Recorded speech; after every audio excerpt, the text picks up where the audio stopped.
બધા ખેડા જિલ્લાના પ્રજાજનોથી મારી એક વિનંતી છે કે આપ બધાને ખ્યાલ છે કે ઓપરેશન સિંદૂરની પ્રક્રિયા હજી ચાલુ છે અને ઓપરેશન સિંદૂરમાં આપણા એસ્ટેબ્લિશમેન્ટને ઓછામાં ઓછું નુકસાન થાય અને આપણે એનાથી રિકવરી કરી શકીએ એના માટે સિવિલ ડિફેન્સની પ્રક્રિયાઓ ચાલુ છે. સિવિલ ડિફેન્સમાં આપણા જિલ્લાની અંદર 2600 જેવા વોલેન્ટિયર્સ આવ્યા છે. એ લોકો NCC, NSS, retired army personal છે. એ લોકોની તૈયારી અને વહીવટી તંત્રની તૈયારી માટે કાલે ખેડા જિલ્લામાં 2 જગ્યા મોક ડ્રિલ રાખવામાં આવી છે. એર રેડની કોઈ ઘટના બને, કોઈ આતંકવાદી ઘટના થાય, ત્યાંથી નિવારવા માટે 2 જગ્યા ઉપર મોક ડ્રિલ યોજવામાં આવશે અને આ મોક ડ્રિલ જિલ્લા વહીવટી તંત્રની જુદા જુદા એજન્સીઓ માટે છે. આપણે રિસ્પોન્સ ટાઈમ જોઈશું અને કેટલા સમયમાં આ લોકો આ પ્રોબ્લેમને એડ્રેસ કરી શકે એના માટે એ 2 જગ્યા મોક ડ્રિલ થશે.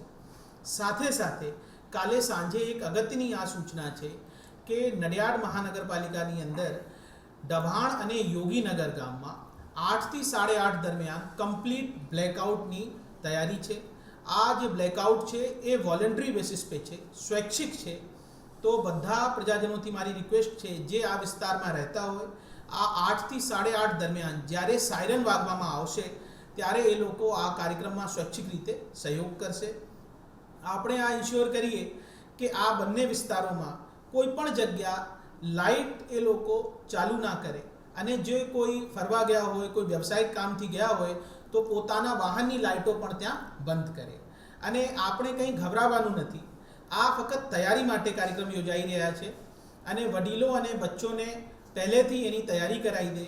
કોઈ તે બ્લેકઆઉટથી કોઈને મનમાં કોઈ ફોબિયા હોય તો મોબાઈલ ફોનની એ લાઇટોનો ઘરે ઉપયોગ કરી શકે છે.